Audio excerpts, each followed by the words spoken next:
Mega star hero Yash ప్రధాన పాత్రలో నటిస్తున్న Toxic a fairy tale for grown ups cinema త్వరలో ప్రేక్షకుల ముందుకు రానుంది.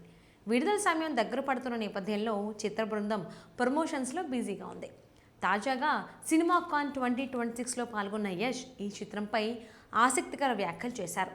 లాస్ వేగాస్లో జరిగిన ఈ అంతర్జాతీయ వేదికపై మాట్లాడుతూ ఈ సినిమా సాధారణ యాక్షన్ లేదా గ్యాంగ్స్టర్ కథ కాదని, ఇందులో పలు లేయర్స్ ఉండి లోతైన సైకాలజీని ప్రతిబింబిస్తుందని తెలిపారు.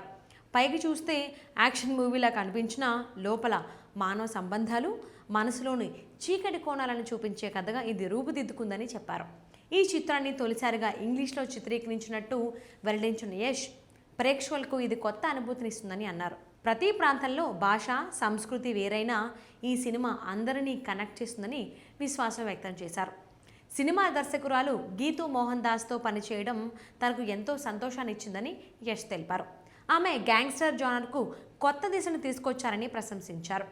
ఈ సినిమా విజువల్గా కూడా ప్రత్యేక అనుభూతిని అందిస్తుందని, ప్రేక్షకులపై మానసికంగా గాఢమైన ప్రభావం చూపుతుందని పేర్కొన్నారు. టాక్సిక్ చిత్రాన్ని మాన్స్టర్ మైండ్స్ క్రియేషన్స్, కేవీఎన్ ప్రొడక్షన్స్ సంయుక్తంగా నిర్మిస్తున్నాయి. ఈ సినిమాలో నయనతార, కియారా అద్వానీ, హుమా ఖురేషి, రుక్మిణి వసంత్, తారా సుతారియా కీలక పాత్రలో నటిస్తున్నారు. ఈ చిత్రం 2026 జూన్ 4న ప్రపంచవ్యాప్తంగా థియేటర్స్లో విడుదల కానుంది. మొదటగా ఈ సినిమా మార్చి 19న విడుదల కావాల్సి ఉండగా కొన్ని అంతర్జాతీయ పరిస్థితుల నేపథ్యంలో రిలీజ్ను వాయిదా వేసి జూన్ 4కు మార్చారు. ఇప్పటికే విడుదలైన టీజర్ గ్లిమ్స్ ప్రేక్షకులను విశేషంగా ఆకట్టుకోవడంతో సినిమాపై భారీ అంచనాలు నెలకొన్నాయి.